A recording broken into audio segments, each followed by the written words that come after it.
Democracia Normal e Patológica, primeira parte. Publicado no Diário do Comércio, em 5 de outubro de 2011. A patologia depende da fisiologia.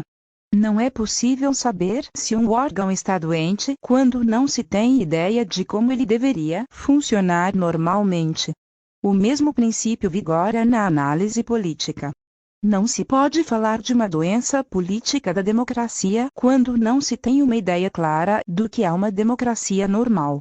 Felizmente para o estudioso, as democracias normais não somente existem, mas são mesmo as nações mais visíveis e influentes do mundo.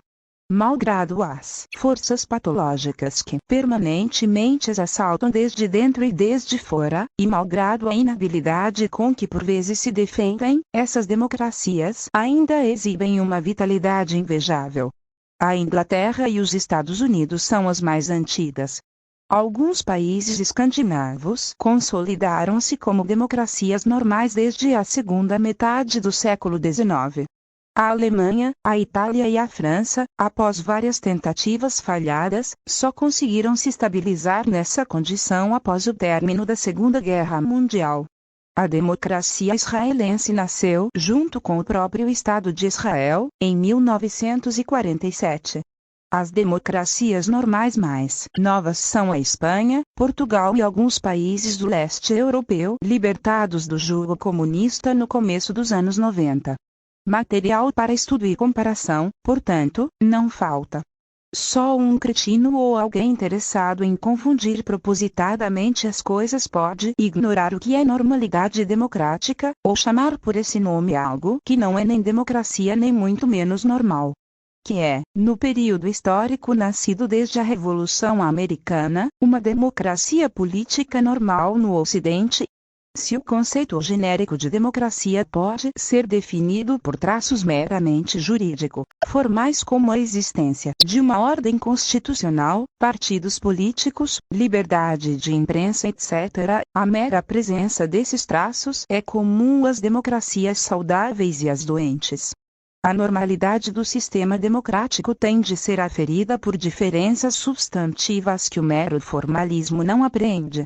Normalidade democrática é a concorrência efetiva, livre, aberta, legal e ordenada de duas ideologias que pretendem representar os melhores interesses da população. De um lado, a esquerda, que favorece o controle estatal da economia e a interferência ativa do governo em todos os setores da vida social, colocando o ideal igualitário acima de outras considerações de ordem moral, cultural, patriótica ou religiosa. De outro, a direita, que favorece a liberdade de mercado, defende os direitos individuais e os poderes sociais intermediários contra a intervenção do Estado e coloca o patriotismo e os valores religiosos e culturais tradicionais acima de quaisquer projetos de reforma da sociedade. Representadas por dois ou mais partidos e amparadas nos seus respectivos mentores intelectuais e órgãos de mídia, essas forças se alternam no governo conforme as favoreça o resultado de eleições livres e periódicas, de modo que os sucessos e fracassos de cada uma durante sua passagem pelo poder sejam mutuamente compensados e tudo concorra, no fim das contas, para o benefício da população. Entre a esquerda e a direita estende-se toda uma zona indecisa de mesclagens e transigências, que podem assumir a forma de partidos menores independentes ou consolidar-se como política permanente de concessões mútuas entre as duas facções maiores. É o centro, que se define precisamente por não ser nada além da própria forma geral do sistema indevidamente transmutada às vezes em arremedo de facção política, como se numa partida de futebol o manual de instruções pretendesse ser um terceiro time em campo. Nas beiradas do quadro legítimo, florescendo em zonas fronteiriças entre a política e o crime, há os extremismos de parte a parte. A extrema-esquerda prega a submissão integral da sociedade a uma ideologia revolucionária personificada num partido-estado, a extinção completa dos valores morais e religiosos tradicionais, o igualitarismo forçado por meio da intervenção fiscal, judiciária e policial. A extrema-direita propõe a criminalização de toda à esquerda, a imposição da uniformidade moral e religiosa sob a bandeira de valores tradicionais, a transmutação de toda a sociedade numa militância patriótica obediente e disciplinada.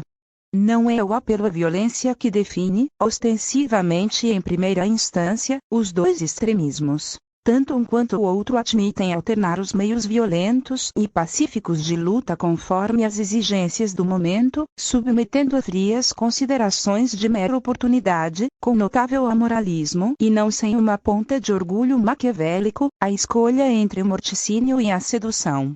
Isso permite que forjem alianças, alternadamente ou ao mesmo tempo, com gangues de delinquentes e com os partidos legítimos, às vezes desfrutando gostosamente de uma espécie de direito ao crime. Não é uma coincidência que, quando sobem ao poder ou se apropriam de uma parte dele, os dois favoreçam igualmente uma economia de intervenção estatista. Isto não se deve ao slogan de que os extremos se tocam, mas à simples razão de que nenhuma política de transformação forçada da sociedade se pode realizar sem o controle estatal da atividade econômica, pouco importando que seja imposto em nome do igualitarismo ou do nacionalismo, do futurismo utópico ou do tradicionalismo mais obstinado. Por essa razão, ambos os extremismos são sempre inimigos da direita, mas, da esquerda, só de vez em quando. A extrema esquerda só se distingue da esquerda por uma questão de grau, ou de pressa relativa, pois ambas visam em última instância ao mesmo objetivo.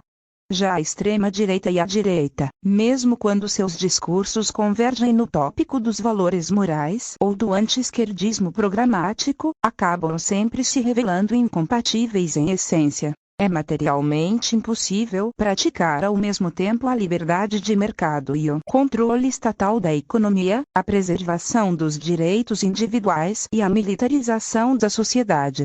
Isso é uma vantagem permanente a favor da esquerda. Alianças transnacionais da esquerda com a extrema esquerda sempre existiram, como a Internacional Comunista, o Fronte Popular da França, hoje, o Fórum de São Paulo. Uma internacional de direita é uma impossibilidade pura e simples. Essa desvantagem da direita é compensada no campo econômico, em parte, pela inviabilidade intrínseca do estatismo integral, que obriga a esquerda a fazer periódicas concessões ao capitalismo.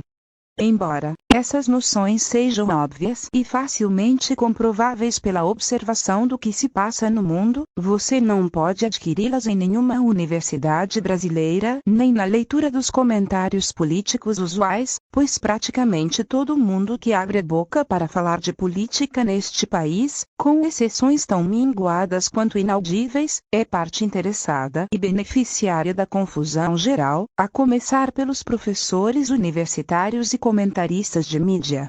No próximo artigo, aplicarei os conceitos aqui resumidos à análise da democracia brasileira.